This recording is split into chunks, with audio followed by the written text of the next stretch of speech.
This last week, I had one of the most powerful experiences in my life that I remember in many, many months, maybe in many years. And it was so powerfully interconnected with the Torah that I was learning and the Torah that Tehila and I were learning. And it was something that Tehila and I experienced together. And I just really want to share the Torah. I want to share the experience because in some ways it was life-changing for me. And so I just want to let's like go right into it with the Torah. So the first verse of the Torah is Exodus chapter 21, verse 1. Ve'ele hamishpatim, and these are the ordinances, mishpatim, that you shall set before them. And what I want to point out first is that the first Hebrew letter is peculiar. The first word of that verse is weird. It's out of place. And these are the ordinances. I mean, the Torah is the greatest literature to ever be composed. You don't really start a sentence off with the word and. You definitely don't start like a chapter, a parsha. It's starting with the word and. Like, what is that? And so the first thing you need to know is that what happened in last week's Torah portion, which was the revelation at Sinai, the giving of the 10 commandments, the arguably the greatest event in human history that has just shifted the course of Western civilization and maybe the entire world as we know it. This parsha is, and these are the ordinances. This is directly connected to the revelation at Sinai. This parsha is stage 2 of stage 1. They are absolutely interconnected. And what is that teaching us?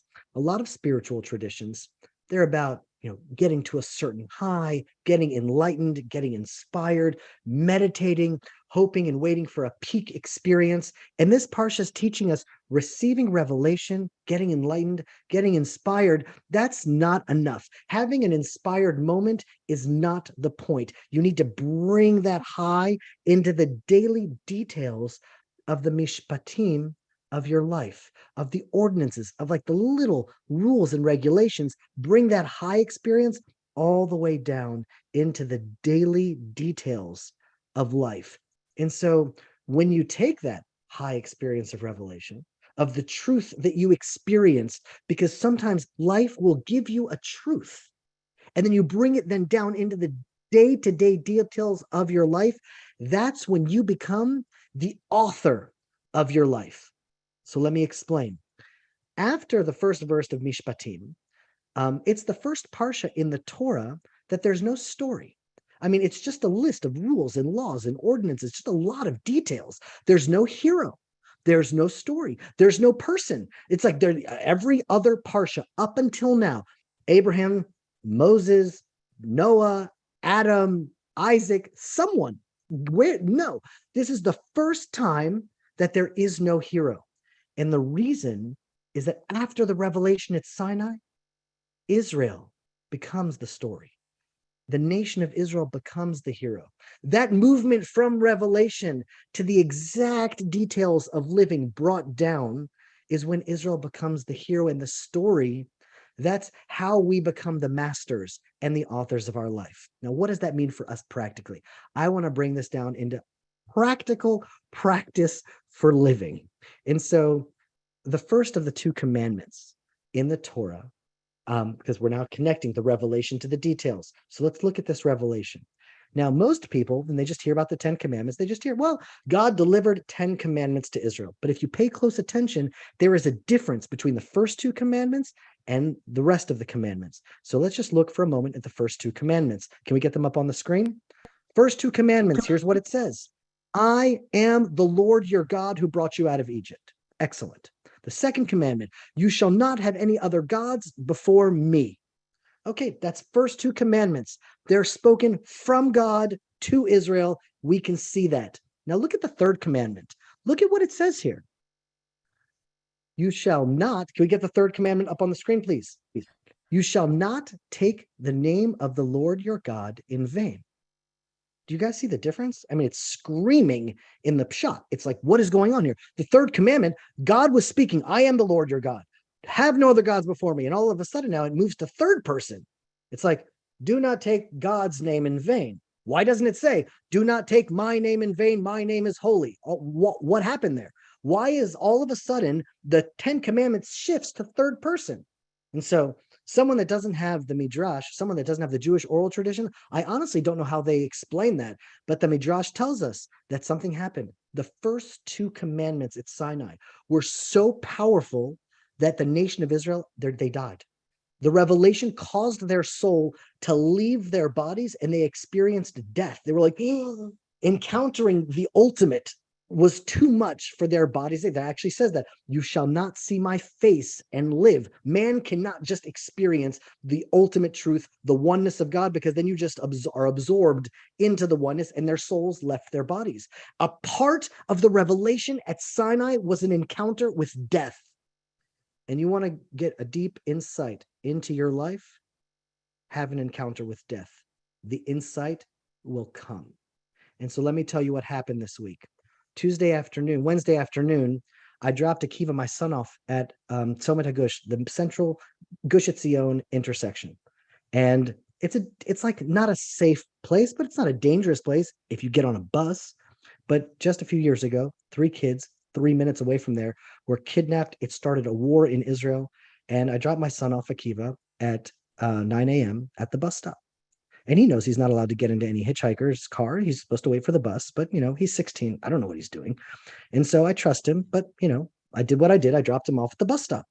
And I just want to show you a picture of my kids here really quick. Ari and I, we don't share pictures of our kids on social media, only with the fellowship. But I just want you to see, this is Akiva. He's just he's the star. He's the star of my family. We love him. There's Eden. The story's about both of them. That's my daughter. She's just 13.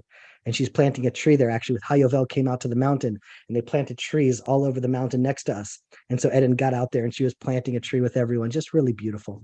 And so those are they're just the treasures of my life. They're the most important things in my life.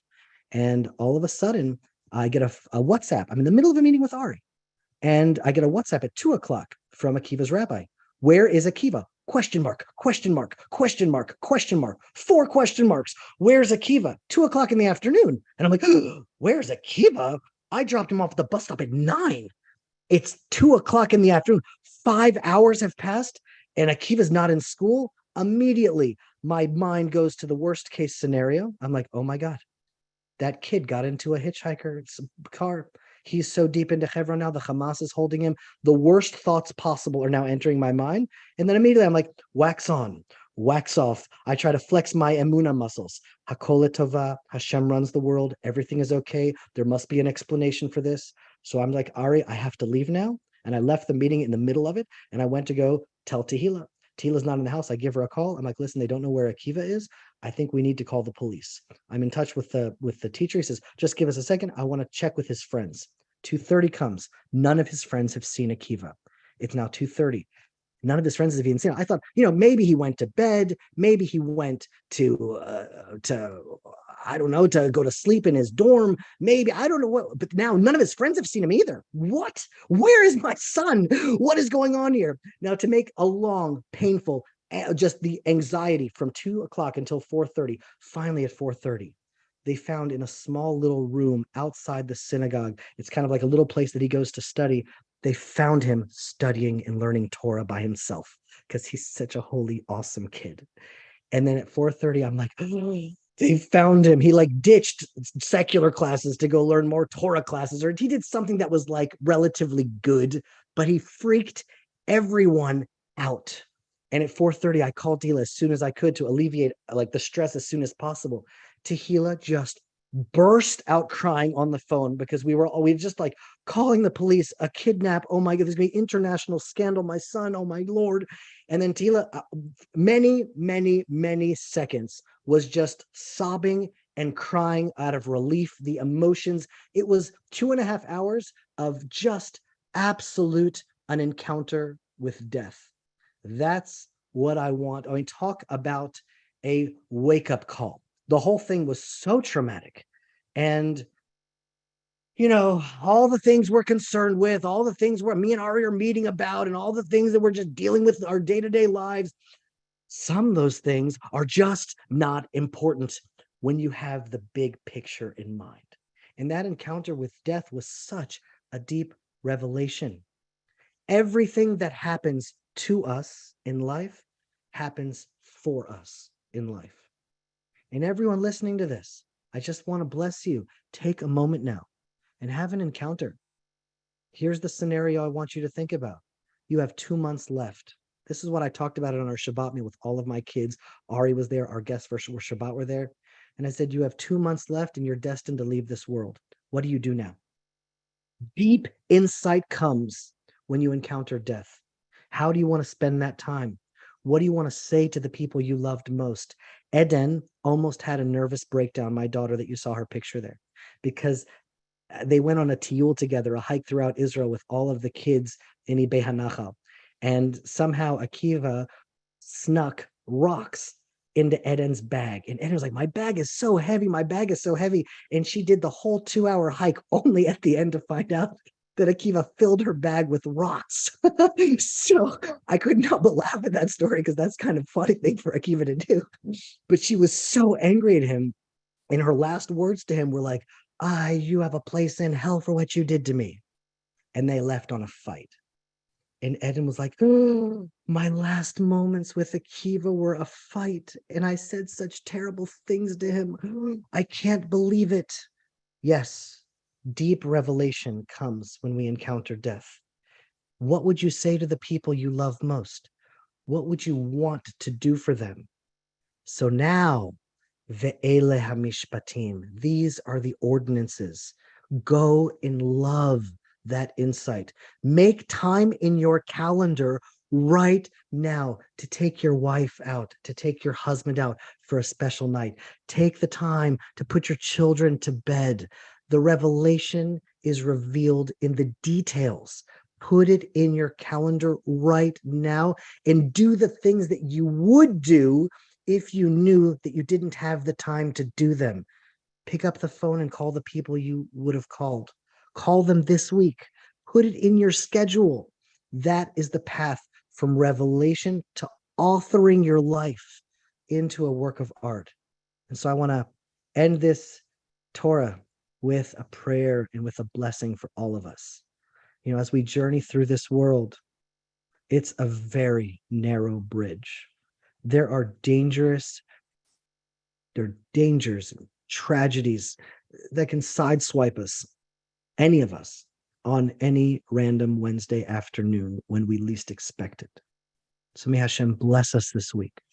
May you bless everyone in this fellowship and bless their loved ones to live your life with your highest ideals and your priorities revealed to you. Live them in line with the mishpatim, with the details of your life, and bring them into real practice, because that's the way we can author our life into a work of art.